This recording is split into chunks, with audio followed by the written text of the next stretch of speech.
Assalamualaikum warahmatullahi wabarakatuh. Bertemu lagi dengan saya Cantika Kristana. Di sini saya akan membahas bab 3, yaitu tentang networking models. Materi yang akan saya bahas kali ini yaitu yang pertama konsep networking models, yang kedua TCP/IP models, yang ketiga dan keempat dan lain-lain.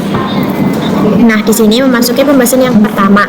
Pada pembahasan yang pertama, kita tuh membahas mengenai konsep networking model. Nah, networking model itu identik dengan jaringan komputer. Nah, jaringan komputer itu mengacu pada perangkat komputasi yang saling terhubung serta dapat bertukar data dan berbagai sumber daya satu sama lain. Langkah tepat dari awal belajar administrasi jaringan mulai dari vendor-vendor apapun seperti Cisco dan Mikrotik itu dengan memperkuat dasar jaringan komputer kita. Langkah yang tepat untuk mempelajari jaringan komputer adalah mendalami networking model. Nah, networking model adalah aturan yang mendefinisikan perangkat-perangkat komputer agar bisa saling terhubung.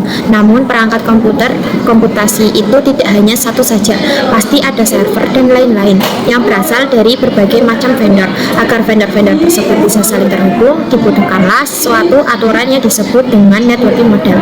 Nah, aturan tersebut telah disebut dengan Open Standard Networking Model yang tersedia.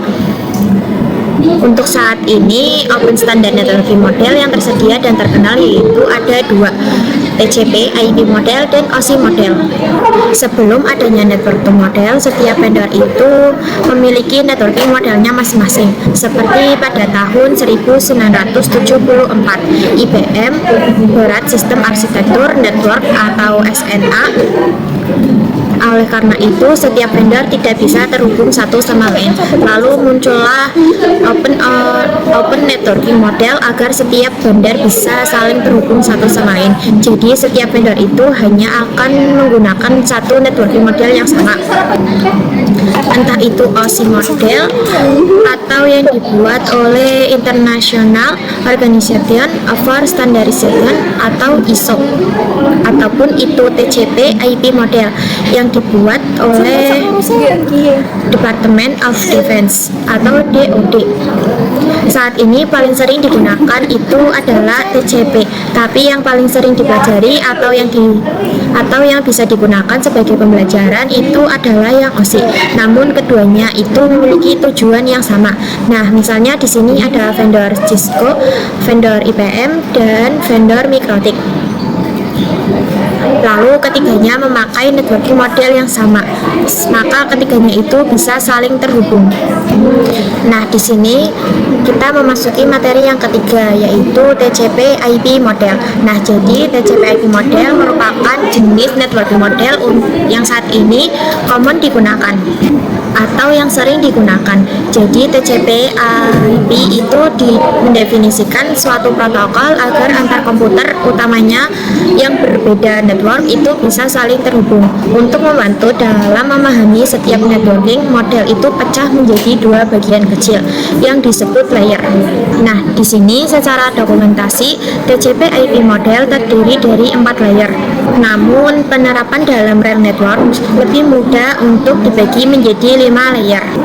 Nah, untuk yang keempatnya itu dari bawah. Yang pertama ada network access, yang kedua internet, yang ketiga transport, yang keempat application. Lalu versi yang real networknya juga sama, yaitu dari bawah physical, data link, network, transport, application. Di sini saya akan menjelaskan satu persatu dari layer yang ada di TCP/IP model tadi. Yang pertama saya akan membahas mengenai application terlebih dahulu. Nah, sebelum masuk ke materi yang application, saya akan menjelaskan dulu cara kerja dari networking model.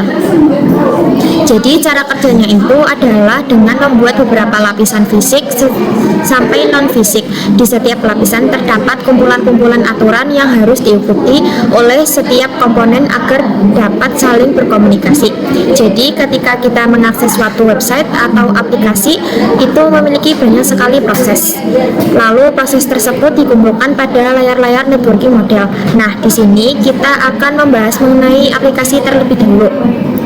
Application berfungsi sebagai antarmuka dengan aplikasi mengatur aplikasi dapat mengakses jaringan, kemudian membuat pesan berskala.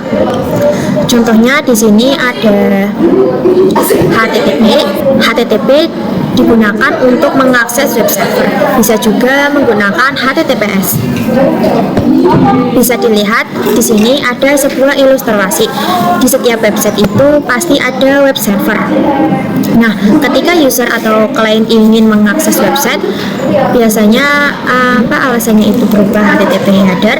Di dalam HTTP header itu ada banyak sekali status seperti 200.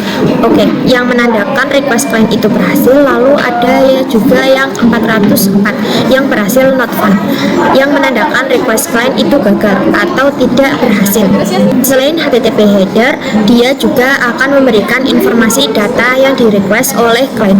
Selain HTTP, ada juga SMTP yang digunakan untuk mengirim email. Lalu ada juga SMAP atau POP yang digunakan untuk menerima email. Lalu di sini ada juga SSH untuk meremote.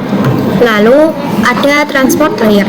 Jadi fungsi dari transport layer itu adalah menyajikan atau memberikan service ke application layer, transfer data. Terdapat dua protokol yang sering digunakan, yaitu TCP dan UDP. TCP lebih mudah digunakan, biasanya digunakan untuk IP karena super jacking, sedangkan UDP lebih cepat. Biasanya digunakan untuk video streaming, games, dan aplikasi yang membutuhkan kecepatan data. Salah satu mekanisme yang disediakan oleh transport layer khususnya pada TCP itu adalah error recovery mechanism. Contohnya ketika mengakses web server, responnya itu ada HTTP header dan TCP header yang nantinya akan diputus menjadi segmen. Tetapi respon ini bisa error atau hilang. Salah satunya disebabkan oleh overload, yaitu sudah banyak komunikasi atau domain tidak mencukupi. Jika terjadi seperti ini, client akan merequest lagi lalu server akan mengirimkan ulang. Sedangkan pada UDP, jika terjadi error saat client merequest web server, si UDP itu tidak akan memperdulikannya. Jadi dia akan tetap mengirimkan ke client. Oleh karena itu, PDP itu lebih cocok untuk video streaming, game, dan aplikasi yang dibutuhkan kecepatan data. Di network itu terdapat satu protokol, yaitu IP. IP merupakan kepanjangan dari Internet Protocol. Terdapat dalam network layer 3, yaitu OSI. Nah, IP digunakan untuk memberi alamat agar bisa saling berkomunikasi antar jaringan. Nah, di sini juga digunakan untuk komunikasi antar perangkat jaringan. Terdapat dua jenis IP address. Yang pertama ada IPv4 dan yang kedua ada IPv6. IPv4 pengalamatannya itu 32 bit, sedangkan IPv6 yaitu pengalamatannya 120 bit. Lalu di sini IP menyediakan fitur yang sangat penting, yaitu addressing dan routing. Nah, di sini pada addressing itu memberikan nama pada perangkat jaringan komputer. Jadi misalnya di sini ada komputer 1 dengan IP 192.168.1.1. Lalu ada juga komputer 2 dengan IP 192.168.1.2. Nah, mereka itu bisa saling berkomunikasi dan karena mereka sudah memiliki IP dan IP-nya itu berbeda. Jika IP-nya mereka itu sama, maka akan terjadi error. Nah, selain addressing ada juga routing. Routing merupakan salah satu fitur yang disediakan pada IP di network layer yang bekerja layaknya kantor pos mencari rute tercepat untuk sampai ke tujuan. Misalnya di sini ada paketan A yang akan dikirimkan ke alamat A. Jadi routing itu akan mencarikan rute paling cepat agar bisa dikirimkan ke alamat A. Begitu pula dengan paketan B yang akan dikirimkan ke alamat B. Si routing juga itu akan mencarikan rute tercepat agar bisa sampai ke alamat B. Di sini data link dan fisikal akan saya jadikan satu karena pembahasannya itu saling berkaitan. Nah, data link itu mendefinisikan protokol yang dibutuhkan fisikal. Nah, fisikal itu mendefinisikan coupling pada suatu jaringan komputer, mendefinisikan secara fisik apa yang digunakan untuk menghubungkan antar device. wireless. Contohnya seperti ini, jika ada perangkat apapun ingin saling terhubung membutuhkan kabel, baik itu wireless kabel ataupun wireless tanpa kabel. Untuk contohnya itu ada kabel UTP, sedangkan wireless contohnya itu ada gelombang elektromagnetik. Lalu ada salah satu fitur data link yaitu VCS, Frame Check Sequence, yaitu Error Detection Mechanism. Nah, jadi Error Detection Mechanism pada data link itu hampir sama dengan yang ada di transfer. Bedanya itu hanya mendeteksi error saja, sedangkan pada transfer itu bisa saling memperbaiki. Lalu ada addressing yang digunakan pada data link ialah MAC address. Di sini memasuki materi yang ketiga yaitu encapsulation dan decapsulation. Di sini saya akan membahas mengenai encapsulationnya terlebih dahulu. Jadi encapsulation merupakan proses membungkus data dengan header pada data di setiap layernya. Nah, di sini ada ilustrasi. Misalnya di sini ada pengirim. Nah, pengirimnya itu mempunyai data yang dinamakan application. Lalu data itu diteruskan ke transport. Nah, jadi di sini ada transfer. Selalu ada data. Di sini ada TCP header yang dinamakan segmen pada message-nya. Lalu pada network diteruskan ada data, TCP header, dan juga ditambahkan IP.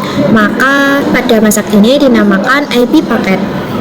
Lalu IP paket diteruskan ini ke data link header, IP, TCP header, data, dan data link trailer yang dinamakan frame.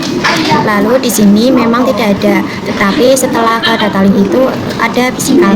Nah, pada physical itu sudah berbentuk bit atau binary. Misalnya binarinya itu adalah 0101. Di sini kan materi yang encapsulated, yaitu merupakan kebalikan dari encapsulation.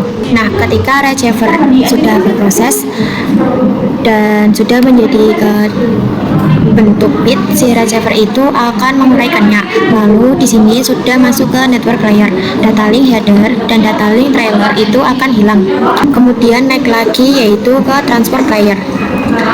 IP-nya itu juga akan dihapus. Lalu naik lagi yaitu ke application.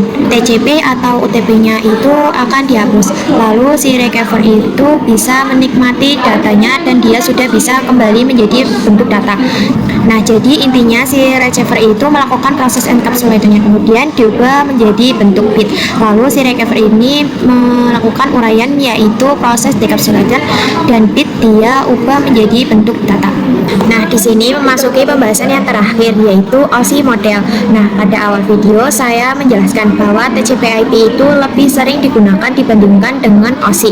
OSI itu lebih sering digunakan sebagai bahan pembelajaran. Kenapa TCP itu lebih sering digunakan? Karena TCP itu dari sisi perkembangan protokol dan juga modelnya lebih dominan dibanding OSI layer. Namun OSI layer biasa dipelajari karena mudah dipahami.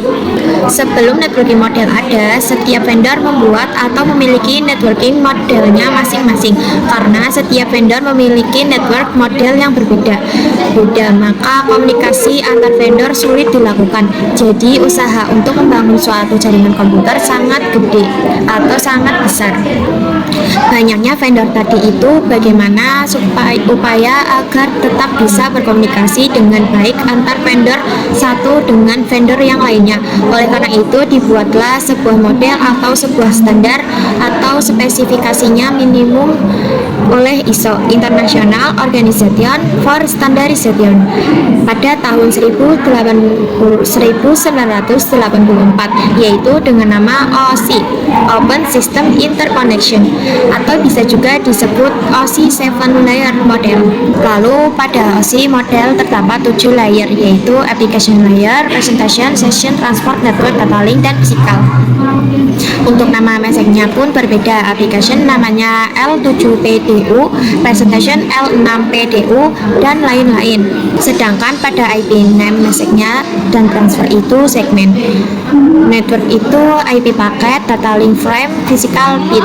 Nah, di model juga ada yang namanya lower layer dan juga upper layer. Seperti namanya, lower layer itu yang di bawah 1 sampai 4. Berarti physical totally network dan transfer itu disebut sebagai lower layer yang berkaitan dengan user interface, data formatting, dan communication system.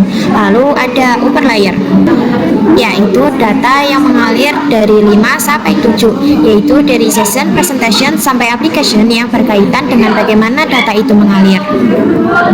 Sekian dari saya, apabila ada tutur kata yang salah, mohon dimaafkan. Wassalamualaikum warahmatullahi wabarakatuh.